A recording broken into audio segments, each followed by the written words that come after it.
Boa tarde, senhoras e senhores dos GTs de trabalho. Estamos aqui unidos mais uma vez, autoridades presentes, todos que estão participando desse seminário. Sob a proteção de Deus, declaro aberta solene para encerramento do Seminário Regional de Promoção e Defesa da Cidadania, promovido pela União Nacional dos Legisladores e Legislativos Estaduais, a UNALE, em parceria com a Assembleia Legislativa do Estado do Rio de Janeiro e apoio do Governo Federal. Já passamos as discussões nos grupos de trabalho e faremos, durante a fala da mesa de honra, a leitura do protocolo de ideias, que é a união de todas as propostas sugeridas pelos especialistas parlamentares e sociedade civil. Convido para compor a mesa o presidente da UNALE, o deputado Kennedy Nunes, de Santa Catarina.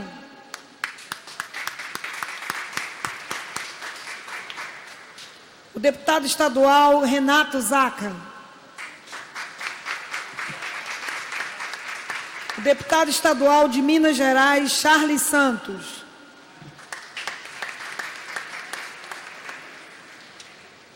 O deputado estadual Daniel Libreron.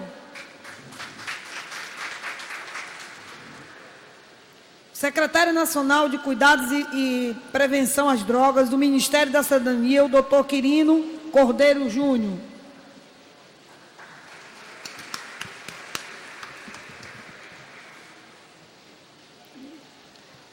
O diretor de Desafios Sociais no âmbito familiar da Secretaria Nacional da Família, Ministério da Mulher, Família e Direitos Humanos, o doutor Marcelo Couto Dias.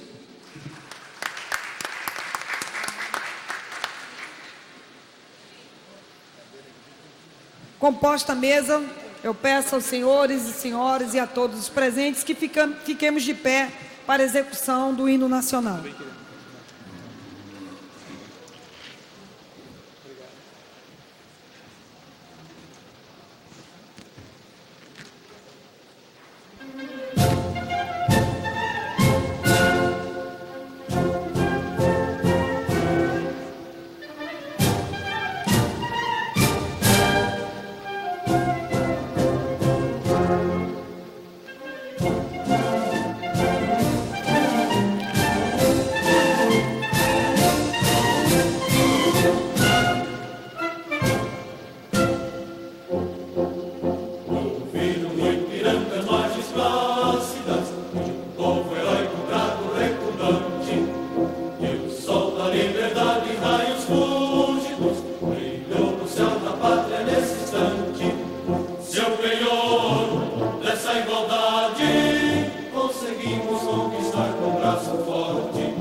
Nossos bosques têm mais vida, nossa vida.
Gostaria mais uma vez de saudar a todos vocês presentes que participaram desse seminário, que estão participando até essas horas. Certamente todo mundo com um pouquinho de fominha, mas o sacrifício vale a pena, né? Como disse o nosso presidente Kennedy, nós estamos aqui pensando e trabalhando por vidas, para a preservação de vidas, e isso não tem preço. Nós precisamos nos empenhar de fato com a preocupação de pensarmos políticas públicas para a preservação das vidas, porque a vida é o que mais importa, a vida vale muito a pena. Não vou me alongar mais nas minhas saudações, aproveitar, senhor presidente, que aqui na minha saudação, eu já aproveitar e ler as propostas do GT que nós mediamos, que foi o GT de violência contra as mulheres. Aqui já parabenizar todos e todas que estiveram nesse GT, que participaram efetivamente, e nós temos aqui as propostas, sugestões, enfim. Eu vou ler as propostas aqui do GT de mulheres. Foi debatido sobre a entrada mais contundente do tema nas escolas, a gente discutir mais e introduzir mais efetivamente o tema nas escolas, trabalhar o assunto em sala de aula, começando com as crianças e chegando com os adolescentes. Trabalhar na primeira infância, desconstruindo esse ciclo de violência contra as mulheres, que é oriunda do machismo instituído na nossa sociedade. Então, trabalharmos mais dentro das escolas, dos espaços de ensino. O assunto também precisa ser debatido com as prefeituras, foi outra proposta, de acordo com a deputada que propôs, né? E segundo ela, que sejam feitos cursos profissionalizantes para que as mulheres que sofreram violência, elas possam sair do ciclo de violência, porque a maioria delas ficam presas à necessidade de manutenção das suas famílias, dos seus filhos, e acabam ficando presas a esse ciclo de violência. Então, a gente tem aqui como proposta trabalhar mais junto às prefeituras, que possa dar cursos profissionalizantes. Eu vou mais além, abrir espaços de trabalho após esses cursos profissionalizantes, para que a mulher tenha esse amparo financeiro. Na Paraíba já existe uma lei que dá prioridade às mulheres que precisam retirar documentos, então foi outra proposta.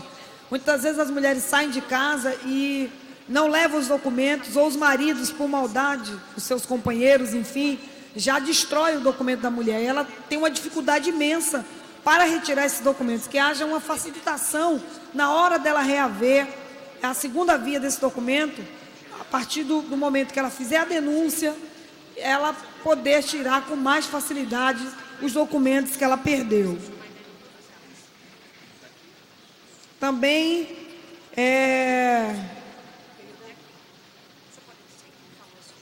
eu trouxe aqui a questão da CPI, na CPI do feminicídio que a gente está tendo aqui na Alerj, a efetivação e efetividade e o retorno muito proativo da Ronda Maria da Penha de Salvador.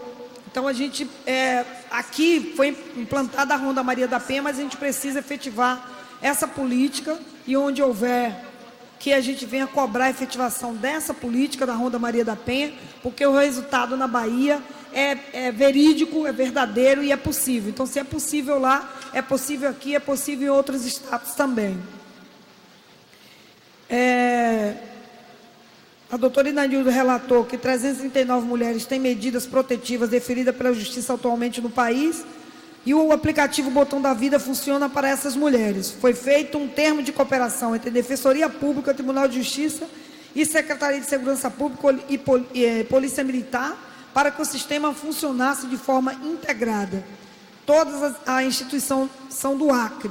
Então, é uma proposta também para que ela seja a nível nacional. E também surgiu aqui a nossa secretária Tereza, falou sobre o botão do pânico. Então, cada lugar está um botão do pânico, outro botão da vida. Que a gente pudesse, deputado Kennedy, unificar o nome.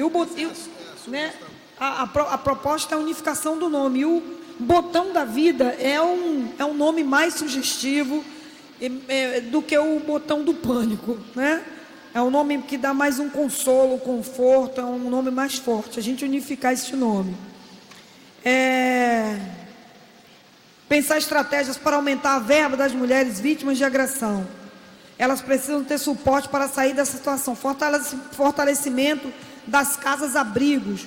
E também foi colocada a questão dos abrigos, que acolhe as mulheres com menos condições financeiras, moradoras de periferia, enfim. E tem aquelas mulheres que tem está numa situação, um nível social maior e que elas não têm um amparo porque elas não querem ir para o abrigo, não se sente muito à vontade de estar em abrigo.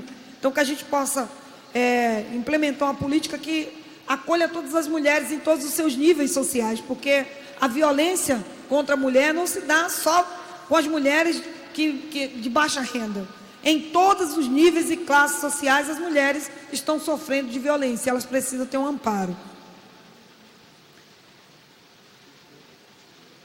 Já falei aqui sobre a abordagem na sala de aula.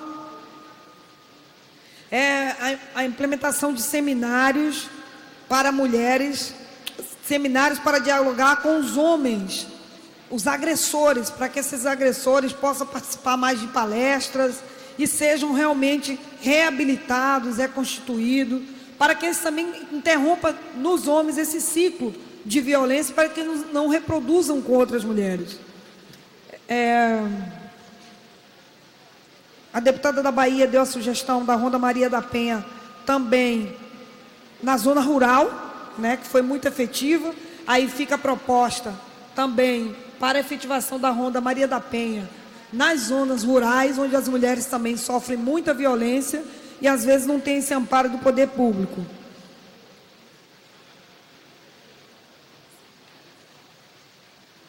Outra lei na Bahia que proíbe que o poder público contrate bandas que degrinam a imagem da mulher. Isso pode ser uma proposta a nível nacional também, que o Poder Executivo não contrate essas bandas que trazem músicas que constrangem a mulher, né? Até foi falado, quando a deputada colocou a palavra denegrir, eu queria aproveitar aqui, senhor presidente, porque foi colocada aqui na plenária, por uma participante, ela não pôde estar aqui agora, que ela tinha um compromisso com a conselheira tutelar, que denegrir quer dizer tornar-se negro. Mas o dicionário, eu consultei 3 dicionários, denegrir é realmente humilhar e desconstruir o outro. Pode ser que haja uma outra construção a ser inserida, mas a deputada, sua fala não estava errada, quando a Vossa Excelência colocou a questão do denegrir como desconstruir o outro. No dicionário, diz exatamente o que Vossa Excelência colocou, mas a gente não descarta a possibilidade de uma construção do novo conceito. A sociedade vai se reconstruindo, vai se reinventando, e é possível o surgimento, né, de um outro conceito.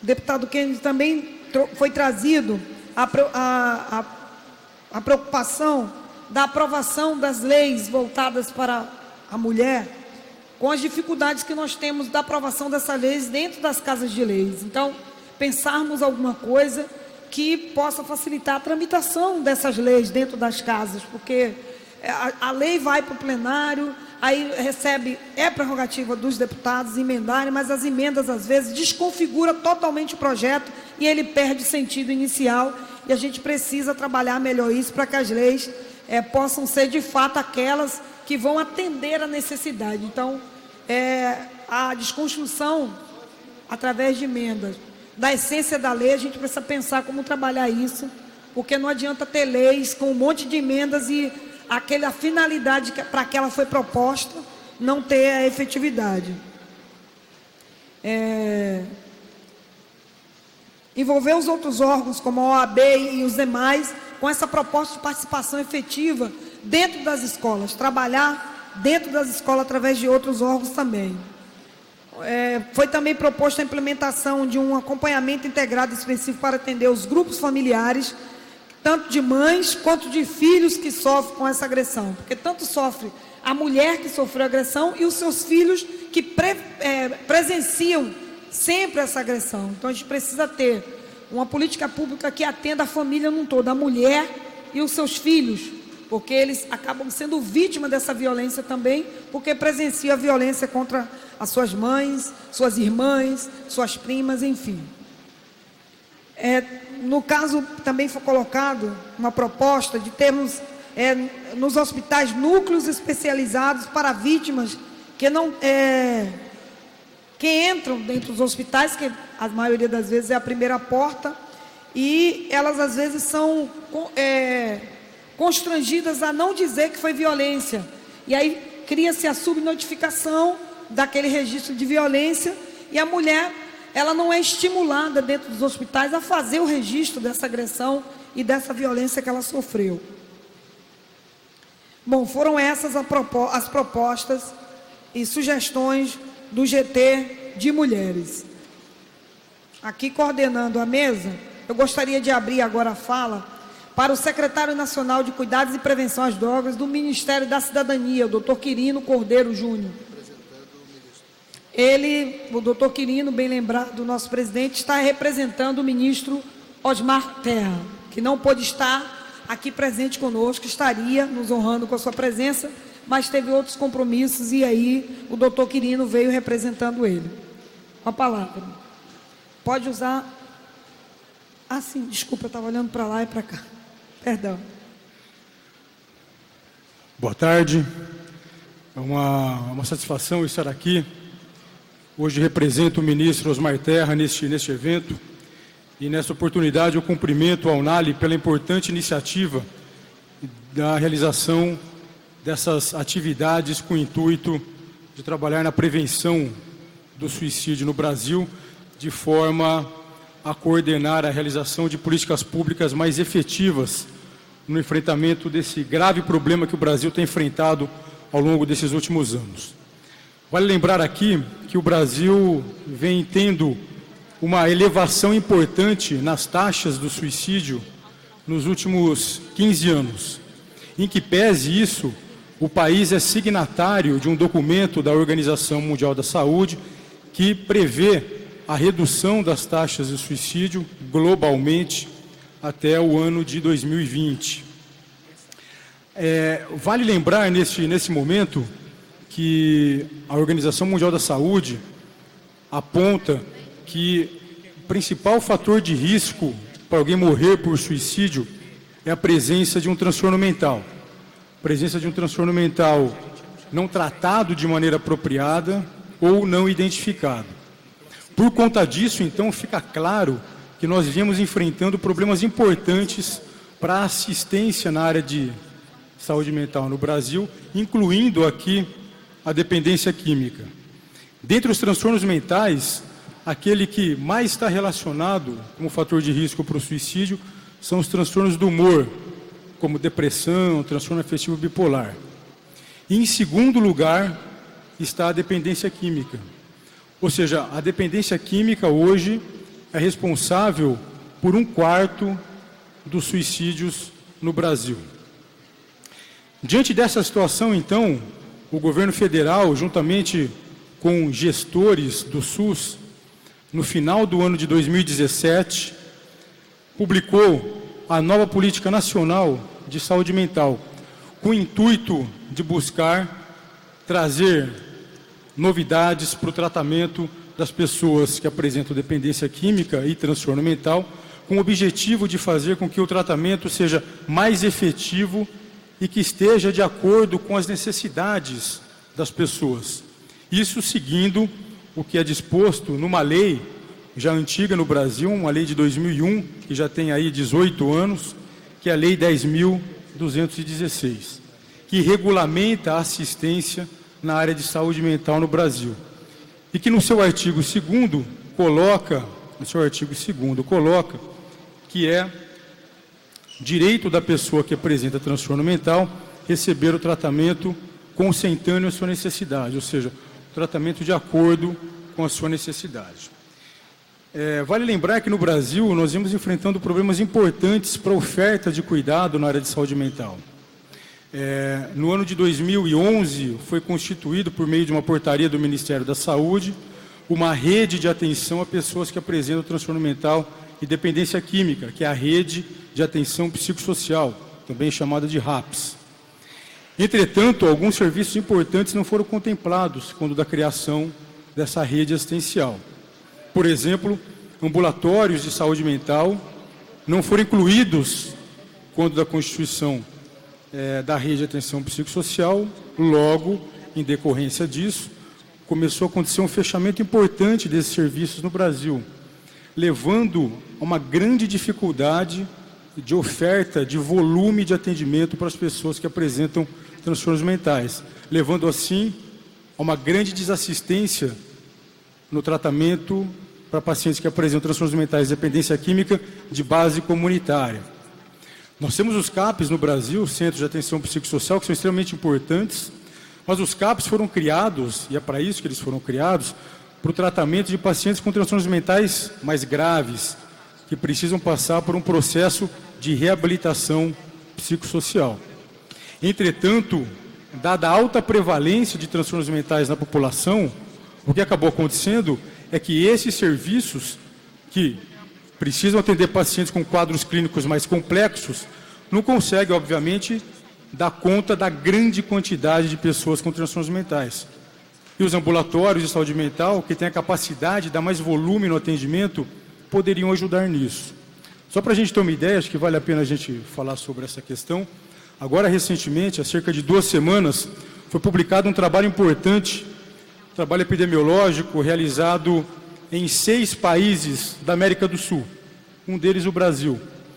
Esse estudo avaliou o tratamento de pessoas que apresentam transtornos mentais comuns, como depressão e transtornos ansiosos. É interessante porque o centro que foi feito esse trabalho no Brasil foi o município de São Paulo, talvez um dos municípios mais ricos, mais potentes do Brasil. Mesmo em São Paulo, os resultados são alarmantes. Só para a gente ter uma ideia, de todas as pessoas que apresentam dependência, quadros de depressão e de ansiedade, nos últimos 12 meses, apenas 20% das pessoas tiveram acesso ao tratamento. 20%. Quando a gente pega a qualidade do serviço ofertado, apenas 40% desses 20% que tiveram acesso a algum tipo de tratamento, apenas 40% daqueles 20% tiveram tratamento minimamente adequado. Isso significa, então, que apenas 8% da população que apresenta depressão e ansiedade, isso a gente está falando no município de São Paulo, recebeu o tratamento minimamente adequado para o seu quadro clínico. Ou seja, a gente percebe um grande problema, um grande ato assistencial para o tratamento de base comunitária no Brasil.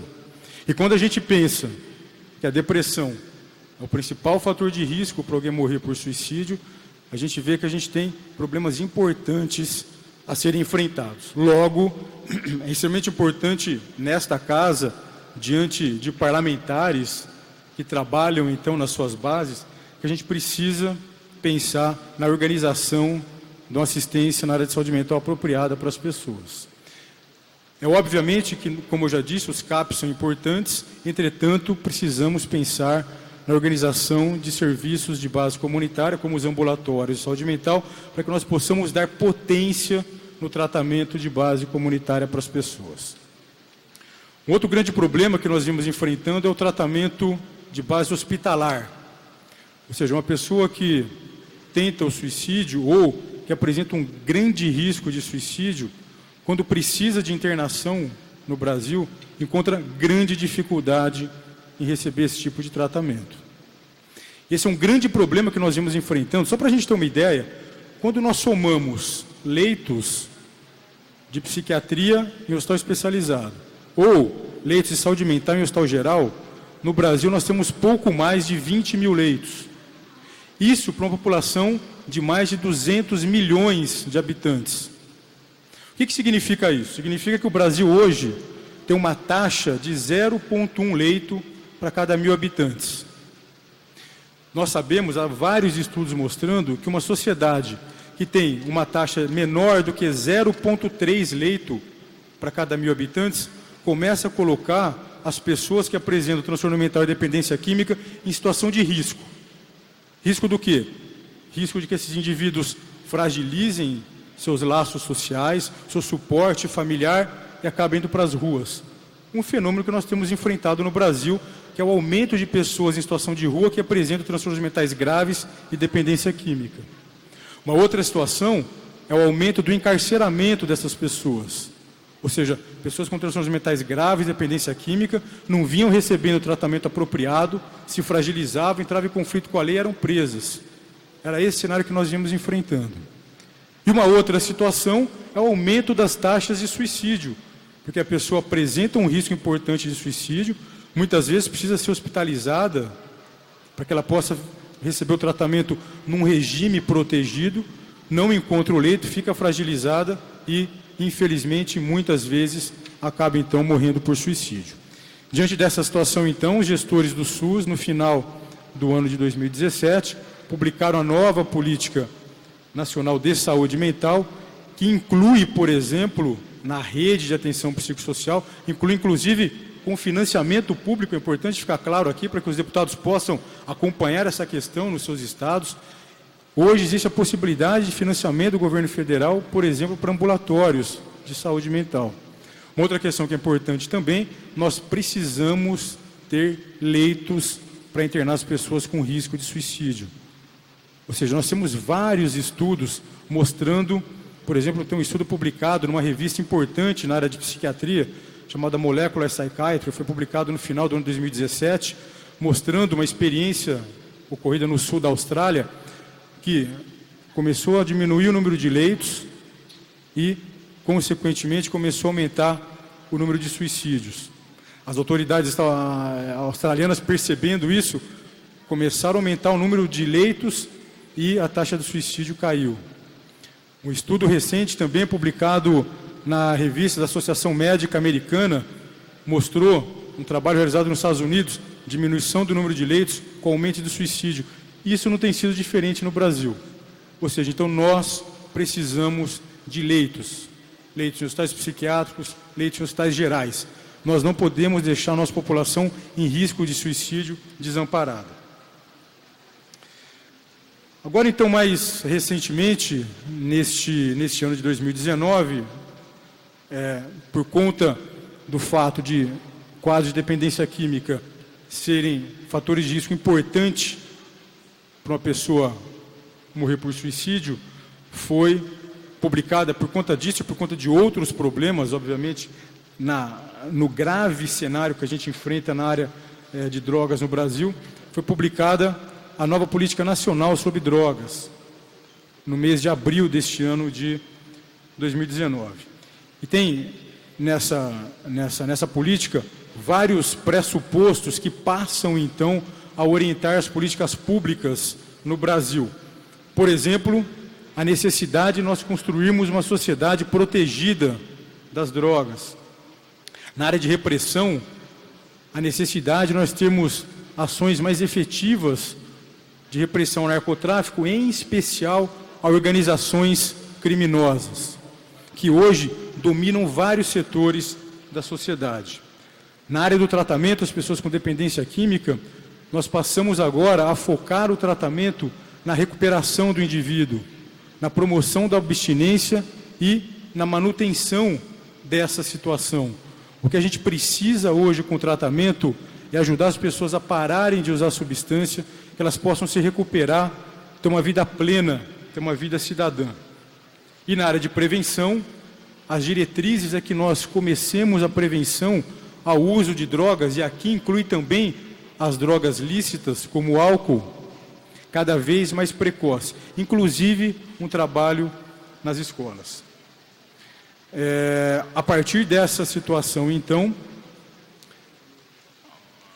cerca de 2 meses depois, foi publicada a nova lei de drogas,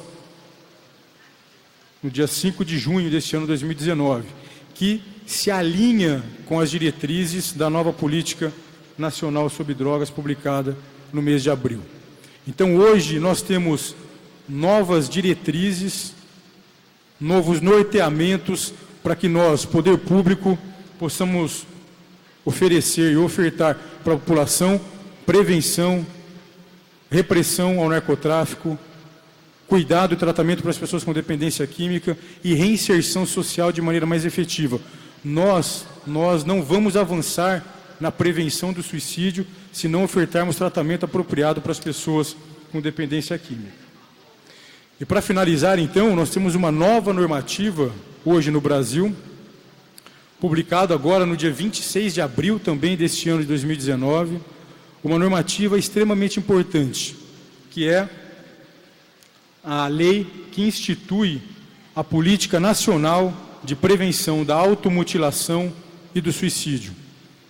Esta lei, então, publicada no dia 26 de abril, agora deste ano de 2019, coloca a necessidade, então, da sociedade brasileira organizar ações efetivas de prevenção do suicídio, ações efetivas na área de tratamento apropriado às pessoas que estão em risco de suicídio, promoção à saúde e bem-estar da sociedade como política pública de prevenção do suicídio, e coloca também, pela primeira vez, a obrigatoriedade da notificação de tentativas de suicídio e de suicídio consumado. Essa é uma questão importante, uma novidade que a lei que institui a política nacional de prevenção da automutilação e do suicídio traz, porque nós precisamos no Brasil, nós precisamos ter um cenário mais apropriado de como está os quadros de tentativa de suicídio e também de suicídio consumado, para que as autoridades possam cada vez mais ter políticas públicas baseadas nas evidências, nos fatos reais. E aqui a gente está diante, novamente, dos parlamentares que, quando voltarem para os seus estados, é extremamente importante que trabalhem para a efetivação dessa lei. Vai ser extremamente importante que estados e municípios estejam alinhados justamente com o governo federal para que implantem de fato essa lei. Lei, inclusive...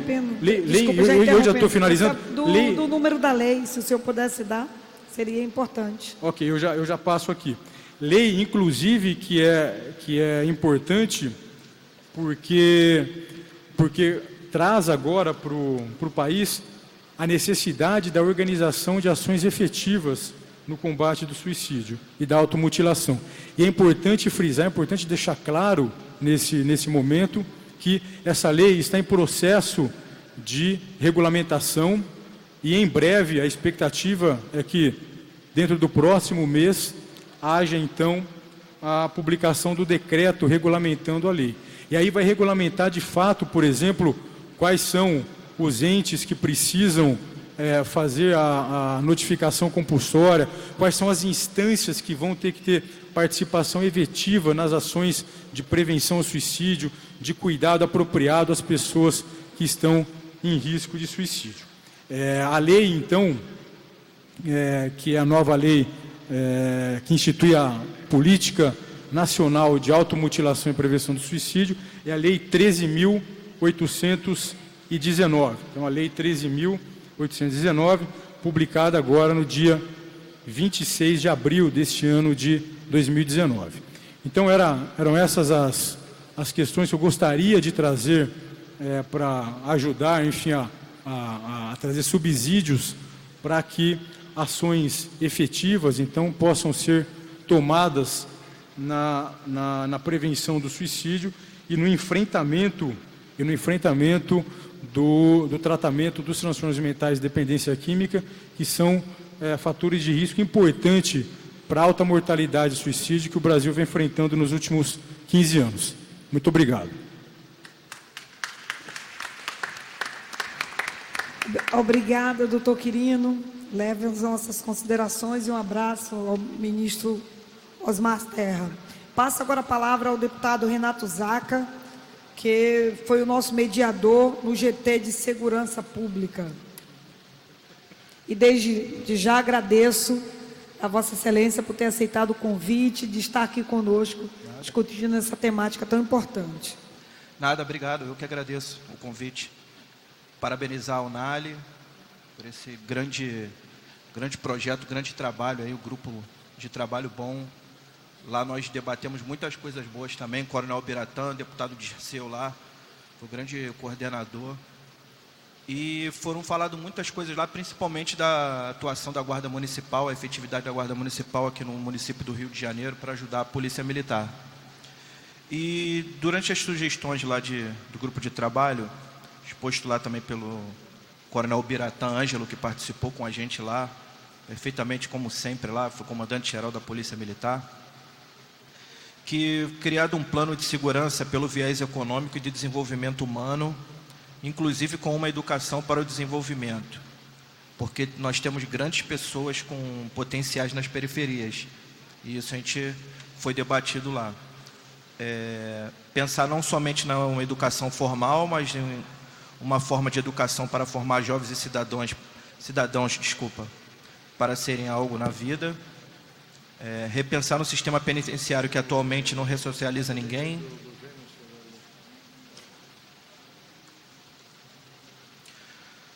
Sociedade civil tem que deliberar ações práticas, tem que haver mais participação da sociedade nas deliberações das políticas de segurança. Melhorar a integração dos órgãos e conseguir mais dados para realizar uma política de segurança mais eficaz. Sugestão do deputado Anderson: gestão séria com serviço público, para que os jovens nem cheguem ao sistema penitenciário. Instituir disciplina nas escolas, como o caso nos colégios militares. Marco Pereira, que é o inspetor da Guarda Municipal do Rio de Janeiro, comandante da UAP de Copacabana. Dar mais valor às guardas municipais para que possam ajudar mais na área de segurança, melhorar o aparelhamento e capacitação, para que os guardas possam trabalhar, por exemplo, em áreas turísticas armados, e que liberaria a Polícia Militar para focar em outros crimes. Adriano Lizarelli, comunicólogo, porta-voz da Prefeitura de Volta Redonda. Punições mais severas em crimes cometidos. Maior uso das tecnologias para combater o crime. Em Volta Redonda, por exemplo, houve uma implantação de programa Cerca Inteligente, para registrar, através de câmeras, todos os veículos que entram e saem da cidade. Pelo deputado Dirceu Tenkaten. Isolar a comunicação nos presídios. No Pará, por exemplo, eles estão retirando todas as tomadas dos presídios. Não basta somente combater, tem que tirar o acesso deles de comunicação lá dentro. Estimular que todos os municípios criem guarda municipal. Menos de 20% dos municípios têm guarda municipal hoje no nosso estado. Pelo Daniel Guimarães: combater a diferença de tratamento dos órgãos públicos entre as pessoas negras e brancas. Combater toda forma de preconceito. Pela Miriam Rodrigues, Subsecretaria de Turismo de São João de Meriti. Retomar o programa Pronasce, que era um ótimo programa, isso aí para qualificar os adolescentes e jovens. Realmente esse programa Pronasce eu também cheguei a pegar, era um bom programa. A gente tem que fazer a retomada desse programa, que vai ser muito bom para os nossos jovens. E criar o juizado especializado de violência doméstica em cada município. Também foi proposto pela nossa Miriam Rodrigues. Essas foram as propostas que a gente debateu lá no grupo de trabalho, lá pela Segurança Pública. Tá, eu queria mais uma vez agradecer a senhora aqui por ter me convidado a estar sendo o mediador lá desse grupo de trabalho. Fico muito agradecido. Estou às ordens, que a senhora precisar, o que a Unali precisar aqui. E mais uma vez parabenizar a Unali, todos da mesa aqui. Fico muito agradecido com isso. Uma boa tarde para a senhora, boa tarde a todos. Muito obrigado. O deputado Renato Zaca daqui a pouquinho vai precisar se ausentar, que ele está com outra agenda. Eu queria anunciar aqui a presença do deputado Márcio Pacheco, que é o nosso líder do governo aqui, sempre presente, participativo e atuante no combate ao uso de drogas, a pessoa com deficiência. Muito nos honra a sua presença. Muito obrigada, deputado. Passo a palavra ao doutor Marcelo Couto Dias, diretor de Desafios Sociais no âmbito familiar da Secretaria Nacional da Família, Ministério da Mulher, Família e Direitos Humanos. Então, boa tarde a todos, a todas. Gostaria de saudar a mesa, saudar a Unali, parabenizá-la por estes eventos, por estar fomentando essas discussões sobre temas tão relevantes em nível nacional, levando para as regiões do Brasil essas discussões e propondo que a partir dessas discussões ideias sejam reunidas e iniciativas sejam pensadas e os caminhos sejam redirecionados aí no que diz respeito a essas temáticas. Então, estou aqui representando o Ministério da Mulher, da Família e dos Direitos Humanos, especialmente a Secretaria Nacional da Família, e esse tema, queria apresentar brevemente o nosso envolvimento, enquanto Ministério, enquanto Secretaria, com a temática da prevenção do suicídio e da automutilação, com foco especial em crianças, adolescentes e jovens. Então, a gente sabe que entre o fenômeno do suicídio e da automutilação é um fenômeno multifacetado.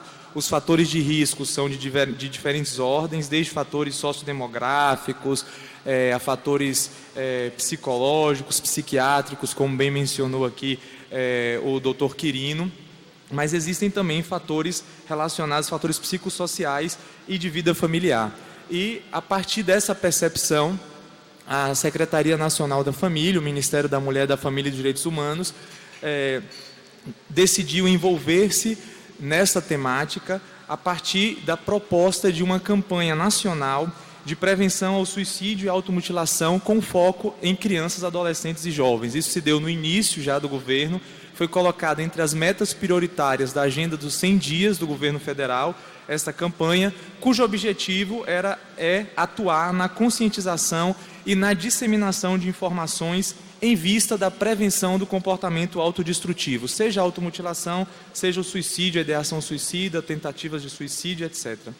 Então, o objetivo era tratar essa questão numa perspectiva multidisciplinar, numa perspectiva de saúde, sim, mas também dentro da perspectiva da família, dos direitos humanos e etc.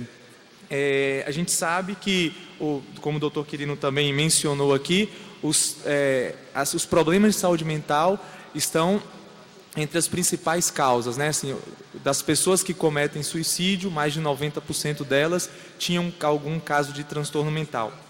Porém, é fato que essas questões, quando há um acompanhamento familiar, quando há um envolvimento da família, quando há um suporte de proximidade, a chance dessas pessoas serem tratadas e que aquele problema, aquele transtorno não leve a uma tentativa de suicídio é maior. Então, esse foi o nosso objetivo, e nesse sentido foi lançada a campanha Acolha a Vida, a campanha que tem um foco específico na sensibilização, na conscientização, na superação de uma série de preconceitos que envolve essa temática. É muito comum ouvir que as pessoas estão querendo chamar a atenção, etc., minimizar a gravidade do problema, não encaminhar para os profissionais. Então, o nosso objetivo era isso, sensibilizar a população para o fato de que se trata de uma questão grave e que essas pessoas precisam, sim, ser encaminhadas, direcionadas a profissionais adequados, aos profissionais de saúde mental, especificamente, para serem acompanhadas. Então, nesse sentido, foi instalado também o Observatório Nacional da Família, que tem reunido publicações sobre a temática. Foi feita uma atuação junto ao Congresso Nacional para a aprovação da Lei 13.819, né, que se deu de uma forma muito rápida, né, foi em 48 horas aprovada no Congresso, em 24 horas já estava aprovada também no Senado. Então teve uma atuação do Ministério também nesse sentido. Dentro desse contexto também foi assinada essa parceria com esse acordo de cooperação técnica com a UNALI, né, para contribuir na realização destes seminários, nesse debate, e também nessas parcerias para estudos, para as ações de conscientização. E recentemente o Ministério da Mulher, da Família e Direitos Humanos, através da Secretaria da Família, tem realizado parcerias com municípios para a realização de eventos públicos de lançamento da campanha, seguido de uma ação de conscientização, de um curso de conscientização direcionados às famílias, a lideranças comunitárias, a líderes religiosos, profissionais de saúde, de assistência social e de educação, dentro de um contexto também de sensibilização, não de capacitação para o atendimento às pessoas, mas sensibilizar para a necessidade de uma atenção para com as pessoas que estão nesse contexto de adoecimento mental, de sofrimento psíquico e que precisam ser alvos da nossa atenção. Esses eventos têm sido realizados em várias cidades. Começamos na cidade de Suzano, onde foram capacitadas mais de 450 pessoas, profissionais. Estou vindo agora de Macapá, do município de Macapá. Tivemos anteontem o lançamento da campanha Acolha a Vida em Macapá e temos uma agenda ainda nesse semestre. Estamos atendendo aos pedidos dos municípios e às vezes também de organizações da sociedade civil para estabelecermos parcerias e lançarmos a campanha. Nesse contexto também foram preparados uma série de vídeos curtos de sensibilização sobre a temática, com especialistas no tema e também com celebridades. Esses vídeos estão sendo publicados, divulgados nas redes sociais, especialmente no mês de setembro. Nós estamos lançando toda semana vídeos com os especialistas, direcionado a públicos específicos, a educadores, a familiares. Então vocês podem acompanhar lá no nosso site.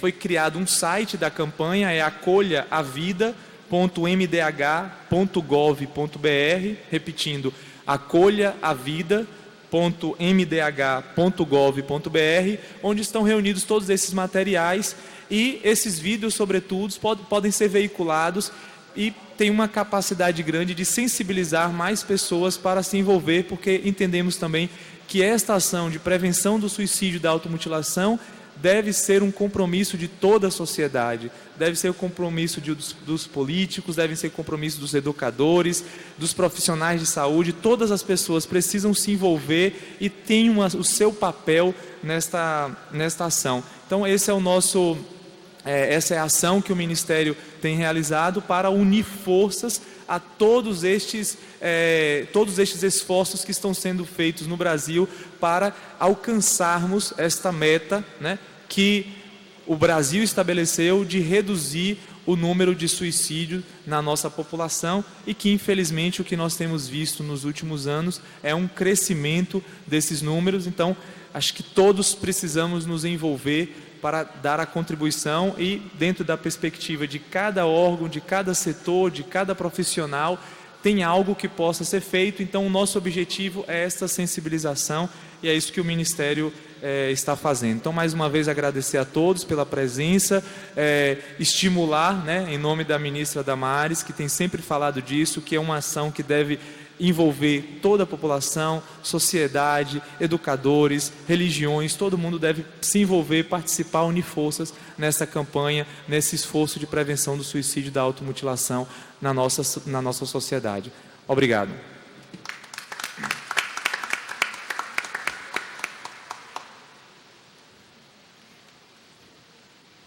Obrigado, doutor Marcelo. Gostaria de passar agora a palavra ao deputado estadual de Minas Gerais, o Charles Santos, que foi o nosso mediador aí no GT de suicídio e automutilação. Obrigado. Antes, eu gostaria de pedir desculpas e antes pedir a deputada Ivana Bastos, da Bahia, para compor aqui a mesa no lugar do deputado Zaca, que precisou se ausentar. A deputada Ivana será a nossa futura presidente da UNALI. Teremos uma mulher lá sentada, não desprezando o nosso querido Kennedy, que fez um trabalho e vem fazendo um trabalho belíssimo. Mas a nossa querida Ivana será a nossa futura presidente. Boa tarde a todos. Obrigado, deputada Tia Ju, que preside esta reunião. Quero agradecer aqui a Alerj por abrir as portas e receber essa pauta tão importante neste dia. Quero cumprimentar todos da mesa, em especial o nobre amigo deputado Kennedy Nunes, pela iniciativa. Parabenizo Vossa Excelência, parabenizo também ao UNALI. De forma bastante objetiva, tenho aqui em mãos o protocolo de ideias, e foram muitas e excelentes sugestões, e dado o avançado da hora, nós vamos entregar todo o protocolo, mas faremos a leitura de alguns pontos que julgamos e analisamos serem mais contundentes. Os componentes da mesa do nosso GT foram a deputada Ana Paula Cunha, do Pará, a quem agradeço a companhia, Ana Cunha, do Pará. Agradeço a participação de Vossa Excelência. O deputado Daniel Librelon, também aqui do Rio de Janeiro. O doutor Elias, que precisou se ausentar por uma questão de horário de voo, e a doutora Andréa Chaves, com a participação brilhante. Agradeço a todos vocês. O deputado Daniel Librelon defendeu o desenvolvimento de políticas públicas e projeto de lei. Aliás, ele protocolou aqui na casa um projeto de lei para acompanhamento dentro das unidades escolares. Ele também pontuou uma atividade onde jovens, um grupo, leva cartas a lugares, a pessoas, onde pessoas procuram para se suicidar. Nas cartas tinham mensagens de autoajuda e o número do WhatsApp para que essas pessoas pudessem entrar em contato e encontrar ajuda. O doutor Elias Lacerda, presidente Tia Ju, encaminhou não publicar fotografias ou cartas do falecido, porque isso pode surtir um efeito muito ruim. Não informar detalhes de métodos utilizados e não atribuir culpas. A doutora Andréa Chaves, levar a sério a saúde mental. Saúde mental precisa ser tratada por profissional de saúde. E ela pontua também que sem saúde mental não há saúde. O doutor Alex Alves,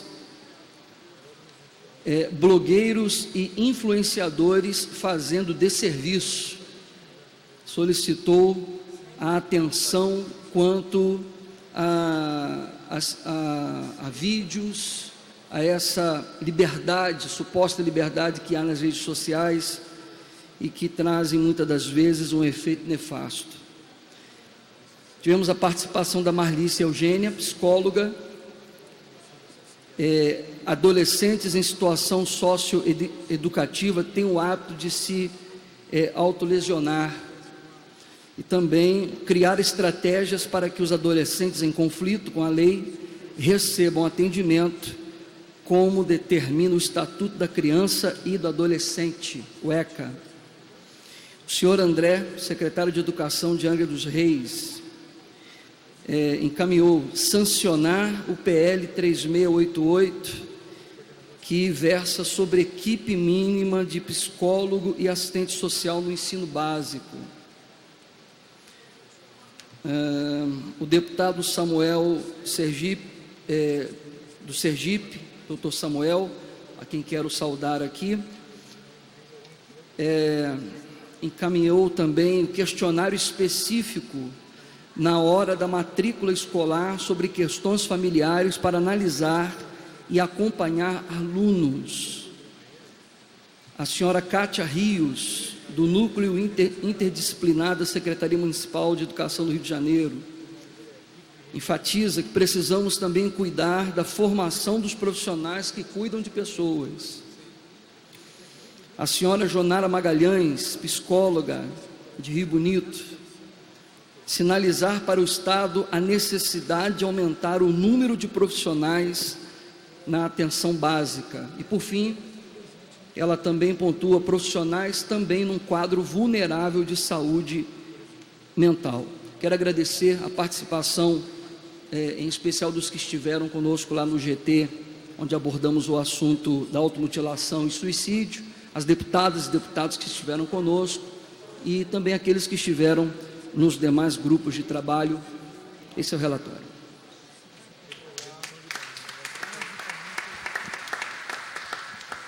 Obrigada, deputado Charles. Gostaria de registrar a presença também da deputada Rosane Félix, também muito atuante na causa da mulher, da criança, do adolescente. Obrigado pela sua presença, deputada, e obrigado pela parceria nessas temáticas junto conosco. Gostaria agora de abrir a fala para o nosso querido deputado Daniel Libreron fazer uma saudação breve para os presentes. E logo em seguida, a fala do nosso presidente Kennedy. Boa tarde a todos. Boa tarde, deputado Charles Santos, do nosso Partido Republicano, que vem nos visitar no dia de hoje. Presidente, deputado Kennedy Nunes, que é o nosso presidente da UNALI, presidenta Tia Ju, e a todos, eu cumprimento a mesa e cumprimento também a todos que se encontram presentes hoje no Palácio Barbosa Lima Sobrinho, a todos os deputados que saíram dos seus estados para comparecer ao nosso estado. Nós ficamos gratos pela visita de todos vocês numa causa tão nobre que a UNALI levantou a bandeira no início dessa legislatura. Sabemos que existe um tabu que está sendo quebrado, onde muitas pessoas têm um certo preconceito com certos apontamentos que temos feitos nessa temática, que é do suicídio, automutilação, violência contra a mulher, e nós estamos mostrando que essa voz, presidente, esta voz está ecoando e vai ecoar muito mais no nosso país, até porque é um compromisso dos ministérios, é um compromisso do nosso presidente, é um compromisso dos nossos parlamentares. Nós temos visto isso aqui na Casa Legislativa do Rio de Janeiro, que o compromisso para prevenir e combater estas situações que têm predominado na juventude, na família brasileira, ela pode sim ser vencida. E nós não vamos medir esforços, não vamos contar distâncias para mostrar que esse índice, ele não só vai diminuir, mas ele vai acabar com as políticas públicas, projetos de leis e a nossa atuação não só parlamentar, mas também de cidadão junto com a sociedade. Uma força maior está vindo por aí. Muito obrigado, essa é a minha fala, minha saudação, e que Deus abençoe a todos. Obrigada, deputado Daniel Libreron, também presidente da Comissão do Combate às Drogas aqui desta casa. Passo a palavra ao nosso presidente da UNALI, o deputado Kennedy Nunes, de Santa Catarina. Eu quero, dando boa tarde a todos e a todos, ou melhor, quase boa tarde, porque a gente ainda não almoçou.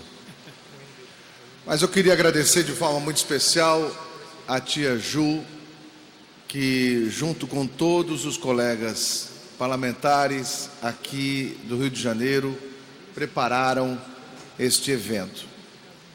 Quero parabenizar os grupos de trabalho e também os seus mediadores pela excelente composição das ideias. Estava vendo aqui e como é interessante, deputado Diogo, a gente rodar, porque por mais que a gente tenha 81 propostas, tivemos 81 propostas até aqui, e aqui eu vejo que tem muito muito mais ainda, sempre surge alguma que ainda ninguém falou. Por isso, da riqueza que vai ser, ao final desses 5 seminários, termos este panorama, desta capilaridade das propostas. Quero agradecer ao doutor Quirino, doutor Marcelo, doutor Quirino representando o nobre ministro Osmar Terra, que é nosso parceiro, doutor Marcelo representando a ministra Damares Alves, que tem sido uma parceira, tem participado, só não está aqui porque está numa agenda, e como nós tivemos que fazer uma mudança na agenda por causa que ontem parece que haveria aqui uma manifestação e a coordenação achou melhor fazer hoje. Tivemos uma dificuldade na agenda, mas eu gosto de números e eu peço sempre para o pessoal me dar uma referência. Nós hoje aqui, deputada presidente, tia Ju, nós estamos com 12 estados representados, 1/3 das cidades do Rio de Janeiro, 24 ONGs, organizações não governamentais, e isso mostra que todos vieram aqui para dar uma sugestão e falar algo em relação à proteção da vida. Então eu ia pedir mesmo essa salva de palmas para vocês, em que muitas vezes tem pessoa que não entende o porquê que nós estamos aqui desde a manhã e investindo esse tempo. É porque, não sei se vocês sabem, mas em um dos grupos, 2 participantes nossos, um parlamentar e um mediador, teve que fazer um atendimento diferenciado numa das pessoas que pediu ajuda. Então, quando a gente está hoje aqui, quando a gente está disposto a ajudar, é exatamente isso. Deixa eu falar outra coisa aqui. Conversei com alguns amigos aqui que vieram falar com a gente sobre a questão, quem não sabe, eu sou evangélico também, faço parte da Igreja Evangélica Assembleia de Deus, e um dos principais tabus que eu estou quebrando é mostrar que depressão não é coisa do demônio. É muito fácil a gente espiritualizar as coisas, até muitas vezes por falta de compreensão. O outro tabu que eu estou quebrando é na sociedade, para provar que depressão não é falta do que fazer. Eu não sei aqui no sudeste do Brasil, mas no sul e por onde a gente já passou, no centro-oeste e no norte, parece que quando a pessoa diz eu estou com depressão, o outro diz, há um terreno para carpir. O outro fala, há um trabalho para fazer. Sabe o que é? Se eu chegasse aqui com a perna engessada, enfaixada, ou o braço, todos viriam na faixa ou no curativo que eu tinha passado por um acidente, eu tinha passado por uma dor, e eu estava em processo de recuperação, e me ofereceriam, deputada, uma cadeira, um lugar diferenciado para eu sentar, e perguntariam, deputado, está com dor, como é que está? O problema é que a saúde mental não demonstra isso. Ontem na minha cidade, Joinville, infelizmente, o gerente do Banco do Brasil, de 49 anos, sai do banco, sobe no 10º andar de um prédio comercial e se mata. E hoje, escutando colegas da imprensa, eu também sou jornalista, escutando colegas da imprensa, eles diziam, mas o cara não tinha perfil, ele era um cara rico, ele era um cara cor. Mas não, a doença tem perfil? O câncer tem perfil? Um aneurisma cerebral, você tem coisas para proteger-se ou para se cuidar, prevenção pode existir. E qual é a prevenção que nós estamos fazendo da nossa saúde mental? A gente se preocupa com os dentes, a gente se preocupa com agora os botox da vida, a gente se preocupa com academia para viver melhor, mas a gente não se preocupa com a mente. Se alguém chegar para mim e dizer, estou com um cárie no dente, o que eu vou dizer? procura um dentista. Mas se eu disser para alguém, procure um psicólogo ou um psiquiatra, a pessoa vai dizer o quê? Não sou louco. E nós precisamos quebrar esse paradigma. Eu digo para vocês, a profissão da próxima década, mais procurada e disputada por prefeituras e governos que vão pagar preço de ouro, serão os psicólogos e psiquiatras. Porque nós estamos vivendo uma epidemia de doença mental e que está causando algo que está sofrendo muita gente. Vocês sabiam que para cada pessoa que se suicida, e portanto, nós estamos aqui desde as 9 da manhã, agora são 3 da tarde, são 6 horas.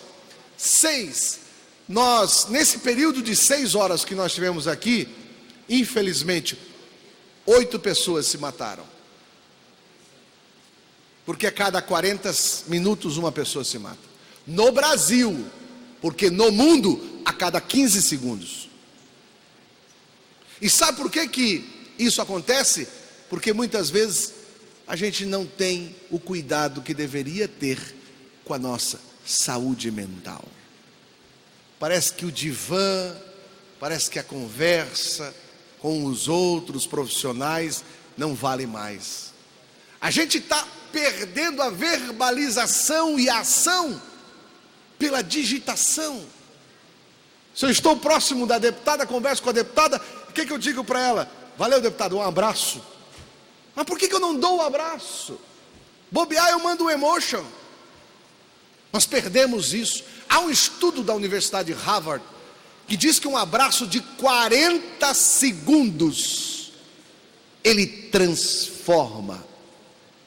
O abraço de 40 segundos tem poder transformador. Pergunto para vocês, se alguém te abraçar por 40 segundos, o que você vai fazer? Vai se incomodar, porque a gente só está acostumado o abraço e solta. Se alguém te abraçar e ficar segurando, você vai ficar começando desconfiado, e daqui a pouco você vai olhar e dizer assim, sai fora aí. Por quê? Porque a gente já não está mais acostumado com isso, e nós precisamos voltar a ser humano. Ser humano. Eu quero parabenizar a todas e a todos que investiram esse tempo aqui. Dizer que dessas nossas conversas já surgiram propostas que eu tenho certeza que vão estar no plano final. A questão do botão da vida, a questão dos núcleos de atendimento dos SAMUs, e agora a doutora Andréia, que montou esse núcleo de atendimento de saúde mental lá no SAMU, está agora tendo uma repercussão tão positiva que as assembleias legislativas agora estão querendo montar para os funcionários um núcleo de atendimento saúde mental para os funcionários. As igrejas estão querendo fazer isso. Tive em Criciúma, depois da experiência que eu contei de manhã, e falei com o pastor chamou lá um psicólogo e disse, eu quero que tenha um núcleo de atendimento saúde mental, com psicólogos e psiquiatras que façam atendimento para essas pessoas que precisam. E eu tenho absoluta certeza, olhe bem para o rosto da pessoa que está ao seu lado, olhe bem, para a esquerda e para a direita. Sabe essa pessoa que você viu? Ela está fazendo parte do primeiro plano de política pública relacionado à saúde mental. No final da década de 80, surgiu a AIDS, lembra? Uma epidemia da AIDS. Diziam que a AIDS era só para os travestis. Aí depois começou a se pensar na prevenção. Foram criadas políticas públicas de distribuição de coquetéis, lembram disso? Depois, até hoje, existe a política pública de distribuição de preservativo como forma de prevenir a AIDS. Eu tenho absoluta certeza que aquilo só foi feito porque virou epidemia, muita gente estava morrendo. E hoje eu tenho certeza que a Assembleia Legislativa do Rio de Janeiro todas as cidades representadas aqui, vocês, deputados, organização não governamentais, profissionais que vieram aqui, vocês estão participando desse processo que vai virar uma política pública. Daqui a 5, 10, 15, 20 anos, alguém vai lembrar que lá atrás alguém levantou essa bandeira, e eu fico feliz porque vocês estão ajudando a gente a ajudar os outros. Muito obrigado mesmo. Saiam daqui hoje realizados. Cheguem em casa e podem bater no peito e dizer: hoje valeu a pena fazer cidadania. Hoje valeu a pena, porque o meu tempo que eu fiquei lá não foi em vão. Eu ajudei a salvar alguém. E muitas vezes este alguém pode estar na sua casa, pode estar no seu hall de amigos. E para encerrar, para cada pessoa que se mata, em média, temos 6 sobreviventes do suicídio. Quem são? Os mais próximos, que para o resto da vida vão se culpar porque não fizeram nada para evitar a morte.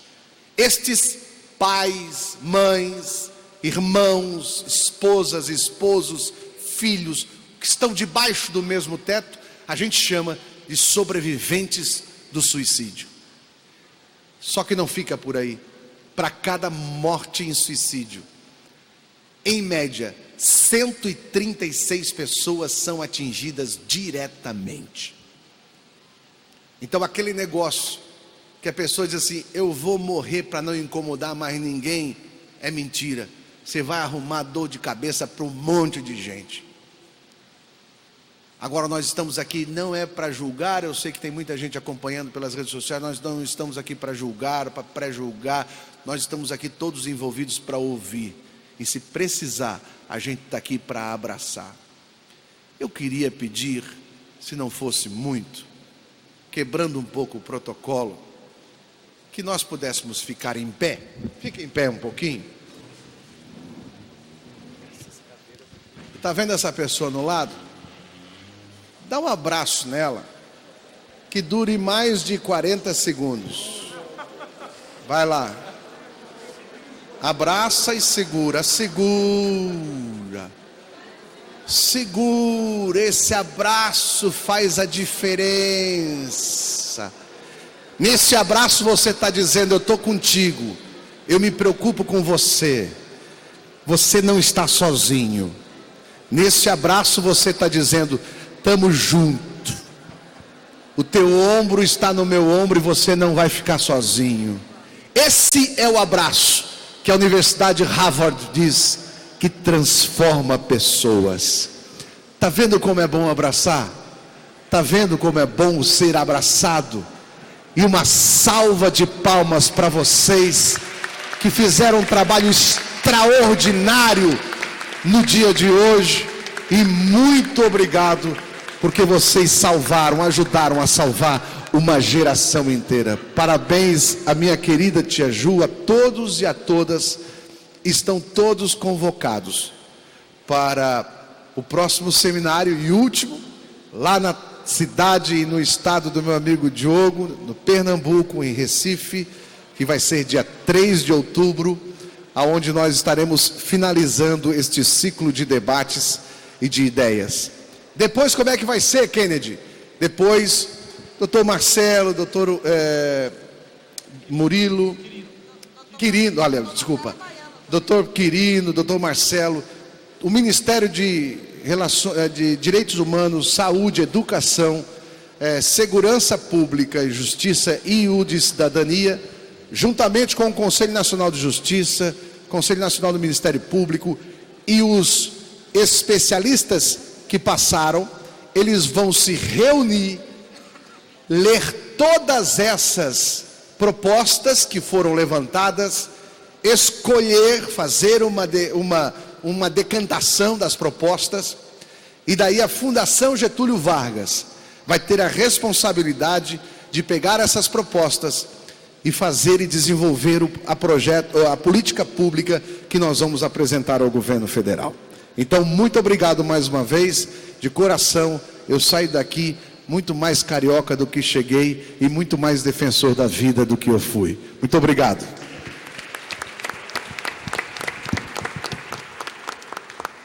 Já que ficamos de pé, eu gostaria agora de finalizar nesse nosso seminário, agradecendo a presença de todos os parlamentares, os especialistas, a sociedade civil, a UNALI, o cerimonial dessa casa, o som, a segurança, a taquigrafia, TV Alerj, o pessoal da limpeza, a administração do palácio, brigada de incêndio, divisão das oficinas, departamento de informática, comunicação social e cultural, assistência médica, a biblioteca, a administração dos elevadores, porque todos estiveram envolvidos para a realização desse nosso seminário. Quero dizer que foi uma grande honra para o Parlamento Fluminense sediar esse primeiro encontro da UNALI na região sudeste. Agradeço ao presidente Kennedy pela credibilidade, a confiança dada ao Rio de Janeiro para sediar. Poderia ter sido em São Paulo, poderia ter sido em Minas, poderia ter sido no Espírito Santo, mas Vossa Excelência nos concedeu essa honra. E agradecendo ao presidente e aos representantes do Ministério da Família, dos ministérios, e a todos os deputados e parlamentares que estiveram aqui presentes, saíram dos seus estados, aos palestrantes, a todos vocês que contribuíram para brilhantar esse evento, aguerridos até agora, neste momento, debatendo segurança pública, violência contra a mulher, suicídio e automutilação. Muito obrigada. E aí, presidente, eu quero encerrar passando uma missão nossa de exemplo que Vossa Excelência deu aqui. Eu gosto muito de abraçar, e eu já salvei vidas com um abraço, e só soube disso depois de muitos anos, que a pessoa me procurou e disse: olha, naquele dia eu ia me matar, mas você me deu um abraço e me deu esperança, porque eu achava que eu não era amada, e você me mostrou com um abraço que ainda existia alguém que me ama. Então vamos sair daqui todos os dias abraçando no mínimo 10 pessoas por dia, porque dentre essas 10 pode ter uma que está pensando em tirar a própria vida. E convidar vocês todos a degustarem aqui antes de ir embora para as suas cidades. Obrigado aos secretários, a todos que mandaram os seus representantes. Tem um caldinho, um lanchinho ali para vocês terem uma força e uma energia para poder continuar seguindo viagem. Muito obrigada, muito nos honrou. Declaro encerrada essa sessão.